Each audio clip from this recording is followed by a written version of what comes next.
नमस्कार फ्रेंड्स, आज हम आपसे डिस्कस कर रहे हैं टेक्ट्रा इम्प्लांट और रिजिकॉन इम्प्लांट। उन दोनों में कंपैरिजन देख रहे हैं कि क्या बेहतर है। मोस्टली सभी चीज़ें पॉपुलर हैं। इंडियन इम्प्लांट भी यूज़ करते हैं हम लोग, टेक्ट्रा भी करते हैं, रिजिकॉन भी करते हैं। तो अगर सभी चीज़ चल रही है तो मतलब बहुत ज़्यादा अंतर नहीं है। पेशेंट की विश और उसके सर्जन के प्रेफरेंस के हिसाब से चीज़ें चेंज होती रहती हैं। जो रिजिकॉन है और टेक्ट्रा इम्प्लांट है, दोनों ही यूएस कंपनी है। जो बोस्टन साइंटिफिक है उसका टेक्ट्रा इम्प्लांट है।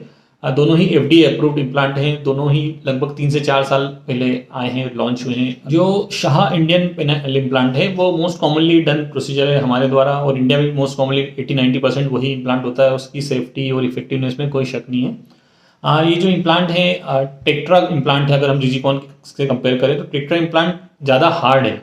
तो हार्ड होने की वजह से कई पेशेंट को लगता है कि ज़्यादा पेनिट्रेशन में ज़्यादा उसमें फ़ायदा मिलेगा, एनल इंटरकोर्स करेंगे तो ज़्यादा फायदा होगा। रिजिकॉन को भी मोर हार्डर माना जाता है एज कम्पेयर टू शाह इंडियन इम्प्लांट।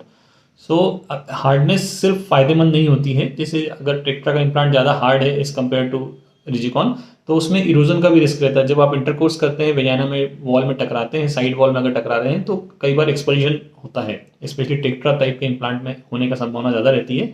करीब 15% तक ये आशंका रहती है कि इरोजन हो। तो ये एक इसका नेगेटिव इफेक्ट है टेक्ट्रा का, अधिक हार्डनेस के होने की वजह से। इसके अलावा बेंडेबिलिटी एक फ़ायदा बताया जाता है रिजिकॉन का भी और टेक्ट्रा का, कि आप इसमें मेमोरी होती है। यदि आप इसे फोल्ड करके रखेंगे तो वो आसानी से वहीं की वहीं फोल्ड हो जाता है।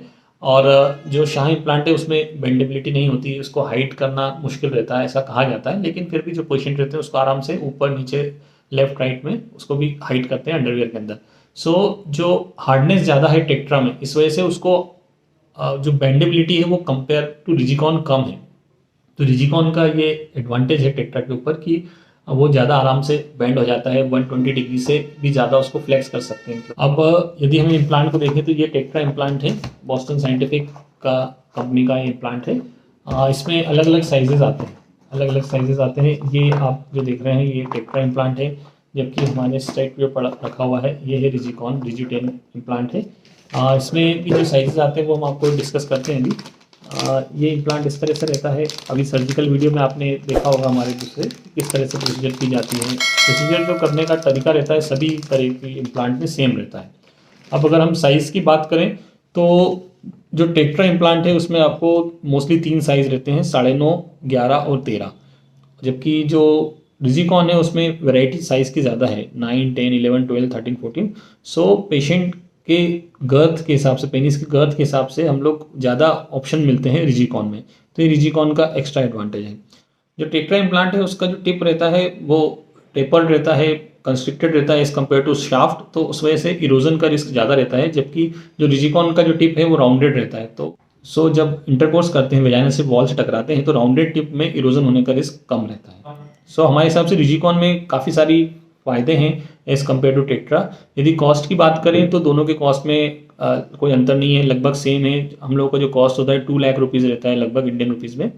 मेडिसिन कॉस्ट 5 to 10,000 एक्स्ट्रा रहता है। तो कॉस्ट दोनों का लगभग सेम है। जो शाह इंडियन इम्प्लांट है उसका कॉस्ट 80,000 रहता है। रिजिटेन इम्प्लांट में एक चीज़ और होती है कि उसमें एक कोटिंग होती है, हाइड्रोफिलिक कोटिंग रहती है, जो कि एंटीबायोटिक प्रॉपर्टी से साथ रहती है। तो रिस्क ऑफ इन्फेक्शन कम रहता है। इस तरह की कोटिंग कोलोप्लास्ट में भी होती है, लेकिन जो टेक्ट्रा इम्प्लांट है या शाह इम्प्लांट है इसमें ये कोटिंग नहीं रहती है।